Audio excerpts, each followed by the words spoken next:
سلطان بایزید کے انتقال کے وقت سلطنت عثمانیہ بظاہر فنا ہو چکی تھی۔ ایشیائے کوچک عثمانیوں کے ہاتھوں سے نکل چکا تھا۔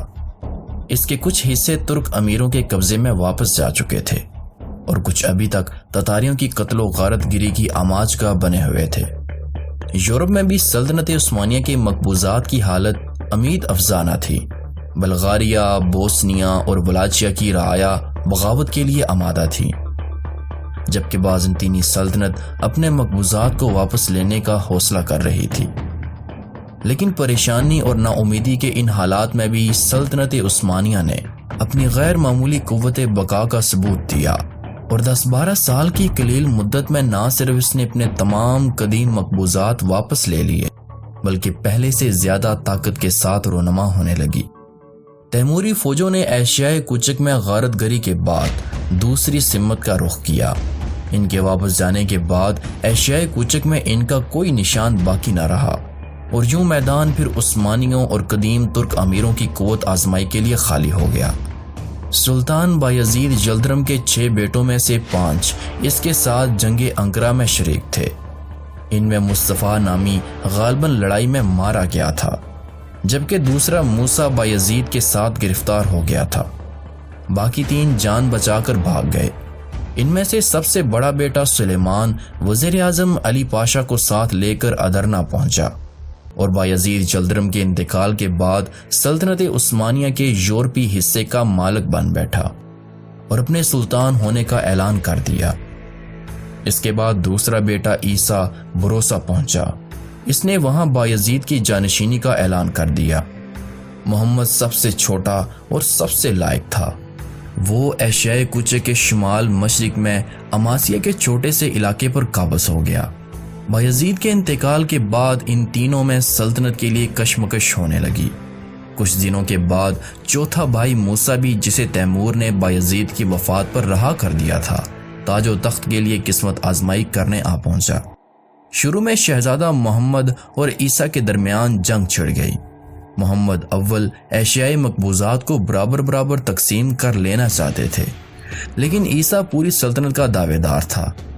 اس جنگ میں عیسیٰ کو شکست ہوئی اور وہ بھاگ کر سلیمان سے مدد طلب کرنے کے لیے یورپ پہنچا۔ سلیمان عیسیٰ کی حمایت میں فوج لے کر ایشیائے کوچک میں داخل ہوا۔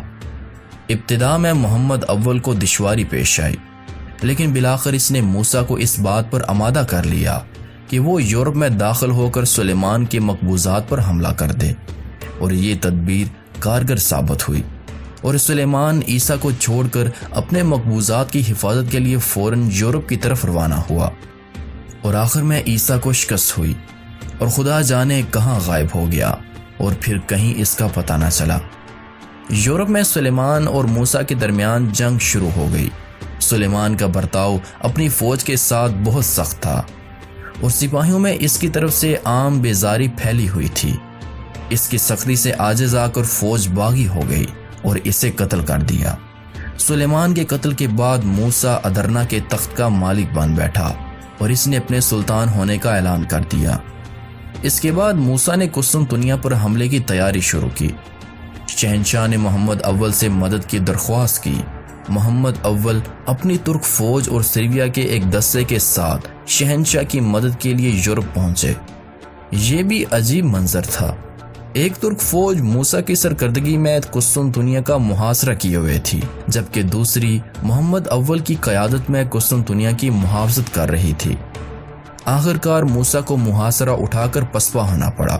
سربیا کی سرحد پر دونوں فوجیں ایک دوسرے سے بہت قریب پہنچ گئیں اور جنگ کی نوبت آنے ہی والی تھی کہ موسیٰ کے فوجی سرداروں نے، جو اس سے بہت نالاں تھے، انہوں نے بغاوت کا اعلان کر دیا اور پوری فوج محمد اول سے جا ملی۔ موسیٰ زخمی ہو کر بھاگا اور تلاش کے بعد اس کی میت ایک دلدل میں پائی گئی۔ تخت سلطنت کے لیے محمد اول کا کوئی حریف اب باقی نہ تھا۔ اس کے سلطان ہونے کا اعلان کیا گیا اور ایشیا اور یورپ کی تمام رعایا نے اس کا خیر مقدم کیا۔ بحیثیت سلطان کے اس نے صرف 8 سال حکومت کی، لیکن اس مختصر مدت میں بھی انہوں نے اپنی غیر معمولی اہلیت کا ثبوت دیا۔ انہوں نے نہ صرف اپنی سلطنت کے انتشار کا خاتمہ کیا بلکہ اپنی خودداد اور فوجی قابلیت کو مد نظر رکھتے ہوئے دولت عثمانیہ کو ویسا ہی طاقتور اور مستحکم بنایا جیسا کہ تیمور کے حملے سے قبل تھی۔ سلطان محمد اول نے بازنطینی سلطنت کے چند مقبوضات شہنشاہ کو واپس کر دیے، لیکن کبھی کبھی اسے میدان جنگ میں آنے کے لیے بھی مجبور ہونا پڑا، اور اس وقت انہوں نے ثابت کر دکھایا کہ نظم و نسق کی اہلیت کے علاوہ فوجی قابلیت میں بھی وہ اپنے کسی پیشرو سے کم نہیں۔ کرمانیہ اور دوسری ترک ریاستیں تیمور کے حملے کے بعد سلطنت عثمانیہ سے آزاد ہو گئی تھیں۔ محمد اول نے ان سب کو تاتاریوں کی حمایت سے الگ کر کے دولت عثمانیہ کی فرمانروائی قبول کرنے اور خراج ادا کرنے پر مجبور کیا۔ امیر کرمانیہ نے کئی بار بغاوت کی، لیکن محمد اول نے ہر بار اسے شکست دے کر معاف کر دیا۔ سلطان محمد اول کے بلند اخلاق اور اعلیٰ اوصاف کی شہادت دینے میں تمام مورخین متفق ہیں۔ وہ بے حد کشادہ دل اور منصف مزاج تھے۔ وہ اپنے وعدوں کو سخت پابندی سے پورا کرتے۔ ان کی عدالت میں ہر مذہب، ہر قوم اور ہر فرقہ برابر تھا۔ ان کی رعایا ہر جگہ خوشحال تھی۔ سلطان محمد اول نے 41 سال کی عمر میں 824 ہجری بمطابق 1421 عیسوی میں وفات پائی۔ آپ کو بروسہ میں مسجد خضر کے قریب دفن کیا گیا۔ یہ مسجد اسلامی طرز تعمیر اور سنگ تراشی کا بہترین نمونہ خیال کی جاتی ہے۔ سلطان محمد نے اس عظیم الشان مسجد کی تعمیر بھی مکمل کروائی، جسے مراد اول نے بنوانا شروع کیا تھا۔ انہوں نے اپنی مسجد کے قریب ہی 2 عمارتیں اور بنوائیں، ایک میں مدرسہ قائم کیا اور دوسرے میں غریبوں کے لیے مفت کھانے پینے کا انتظام کیا۔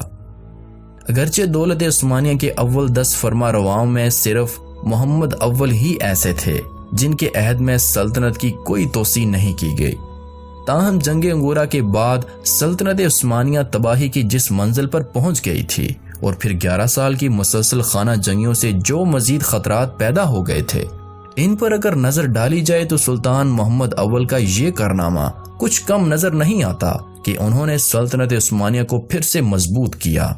گو ان کے مختصر عہد حکومت میں ایشیا کوچک کی ترک ریاستوں پر پوری طرح قبضہ نہ ہو سکا، پھر بھی انہوں نے ان سب کو زیر کر کے دولت عثمانیہ کے دامن سے وابستہ رکھا۔